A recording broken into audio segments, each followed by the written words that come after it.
In the shadowy expanses of Brazil's coffee plantations, where the soil was steeped in the blood and tears of countless lives, there resided a man whose existence embodied the most profound violations of slavery.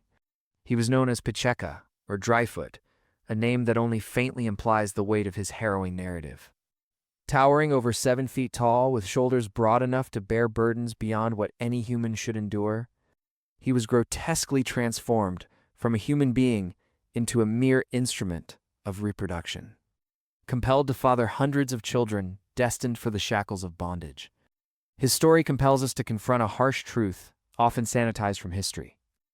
The cruelty of slavery extended far beyond whips and chains, reaching into the sacred act of human creation itself. Roque José Florencio, as he was originally named, embarked on his tragic journey, not amid Brazil's lush hills, but in the distant lands of Angola, where he was born around 1828, in a village now forgotten to time. A free child first breathed life, likely immersing himself in the traditions and languages of his ancestors, the rich songs and cultural practices of his homeland. However, the insidious grip of the Atlantic slave trade ensnared him as a young boy, swept away into a tide of suffering at the tender age of 6 or 7.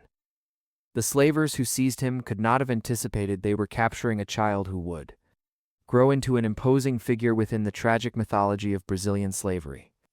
His ordeal began with the Middle Passage, a nightmarish journey across the ocean that bore witness to unspeakable horrors. Cramped within the suffocating confines of a slave ship, children like him were forced to endure sights and smells that would haunt them for a lifetime. The stench of decay, the misery of overcrowding, and the chains that bit into their still-developing bodies, many did not survive the crossing. Those who did emerged irrevocably changed, suspended between life and death, childhood and an unthinkable, forced adulthood.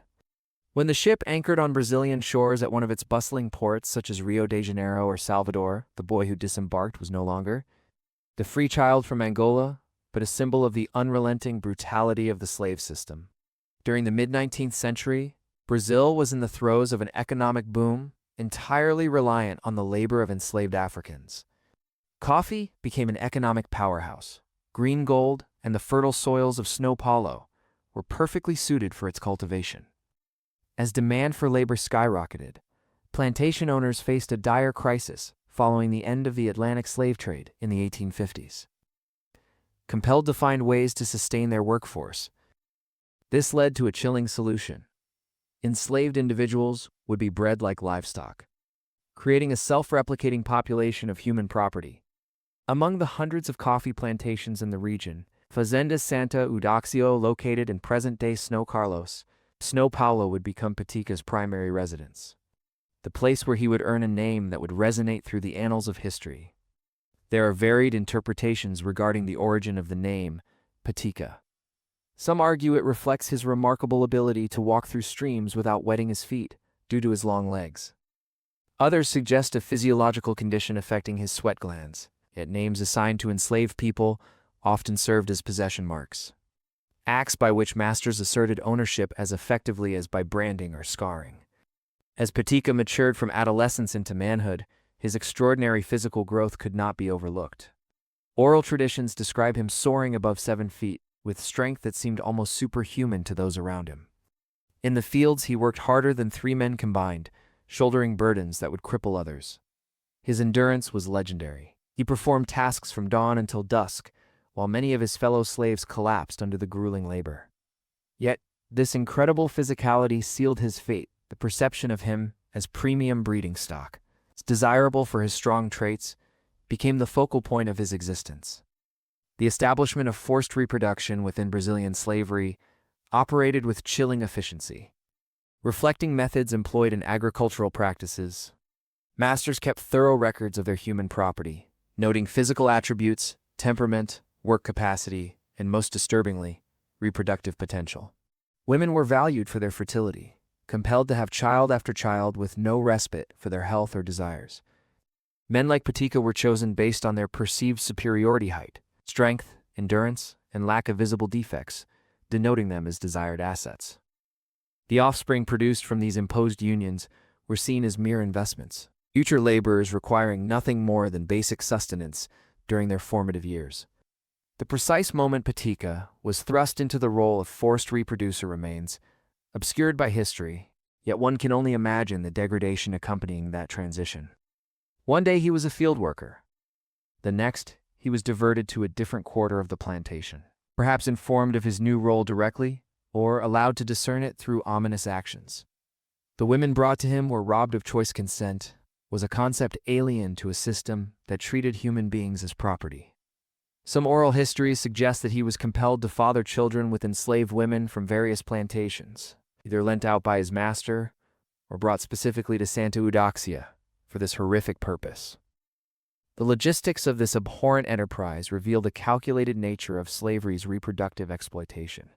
Estimates of Patica's forced progeny range broadly, with conservative figures suggesting he fathered at least 200 children, while some sources claim that the number surges to 250 or even 300.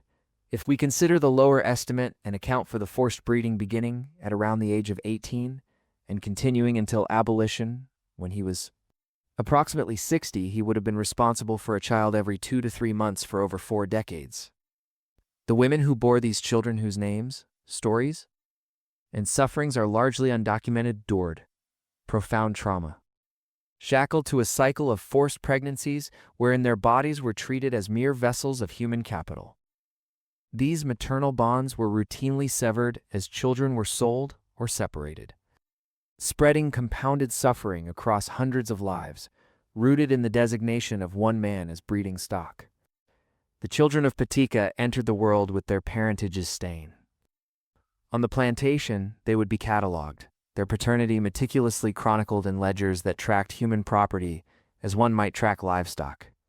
Some narratives suggest that his offspring were particularly prized in the slave market, their father's size and strength seen as traits to be inherited, commanding elevated prices. Siblings scattered across various plantations might grow up entirely unaware of their familial connections, while the systematic disintegration of these ties served the broader objectives of slavery. Essentially, kinship constituted a threat to solidarity, and solidarity threatened the control slavery demanded. The daily reality of Patica's existence is staggering and defies full comprehension. By day, he was forced to labor relentlessly in the coffee fields under the relentless sun, his immense strength exploited to its fullest. By night, he endured a different kind of labor, one that violated the most profound boundaries of human dignity. He was barred from establishing lasting romantic relationships, making choices regarding fatherhood, or exercising agency over his own body. The psychological toll this existence must have taken over decades. Guilt, shame, powerlessness, and simmering rage can scarcely be overstated. Accounts paint him as a quiet man, withdrawn and taciturn. What words could encompass the depth of his systematic violation? The women subjected to bear Patica's children navigated impossibly complex situations. While some oral history suggests that a few may have formed a semblance of affection for him, it is essential to tread cautiously in interpreting such accounts. Under slavery, survival often necessitated a performance of emotions that pleased the masters. Women who resisted faced brutal consequences, punishment, or separation from any children they had already borne. The intricacies of these forced relationships reveal how slavery distorted every aspect of human connection. These women, largely nameless in history, played roles in a tragedy of circumstances they never chose. The broader context of forced breeding in Brazil mirrors patterns of reproductive exploitation seen globally under slavery. In the United States, especially following the 1808 ban on importing enslaved individuals, slave breeding emerged as a significant industry in states like Virginia and Maryland. The Caribbean colonies had their own systems of brutality, but Brazil's version bore unique characteristics. As the last nation in the Americas to abolish slavery, Brazil had an extended period to perfect these horrific practices. Its scale was unprecedented, having imported more enslaved Africans than any other nation in the Americas. When importations ceased, the pressure to sustain the enslaved population through forced reproduction intensified. The role of the Catholic Church in this abhorrent system reflects striking contradictions. While Brazil was officially a Catholic nation, the institution's teachings stressed the sanctity of marriage and family. Yet the Church largely acquiesced to the disintegration of family bonds wrought by slavery. Some priests performed marriage ceremonies for enslaved individuals, But these unions held no legal weight and could be annulled at a master's whim through the sale or separation of individuals. The children born through Pacheco's forced unions were frequently baptized, their names recorded in church inventories that preserve fragments of their existence. However, baptism did not confer freedom. It merely sanctified their bondage. The economic rationale behind forced breeding reveals the chilling calculus of slavery. A healthy enslaved woman possessed the potential to bear a child every 2 years from puberty until menopause. If she managed to rear 10 children into working age, valued at roughly 500 mil rees, the currency of the time, the financial implications represented a staggering capital appreciation of 5,000 mil rees, a veritable fortune by the standards of the era.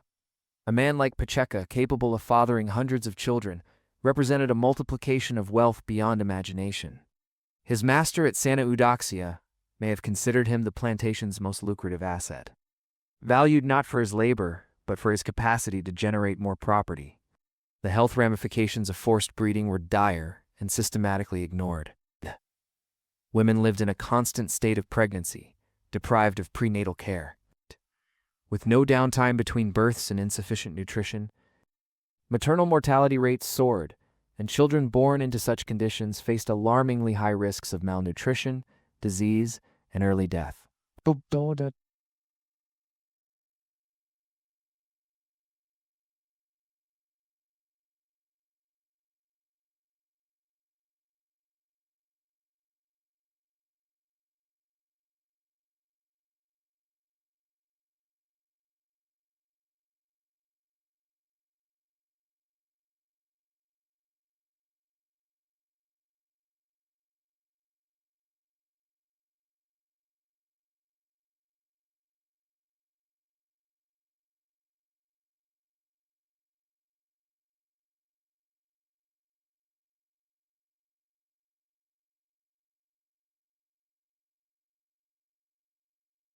Even with his exceptional constitution, allowing him to endure where others could not, the plantation system regarded these health impacts as merely collateral damage, acceptable cost of doing business in human flesh.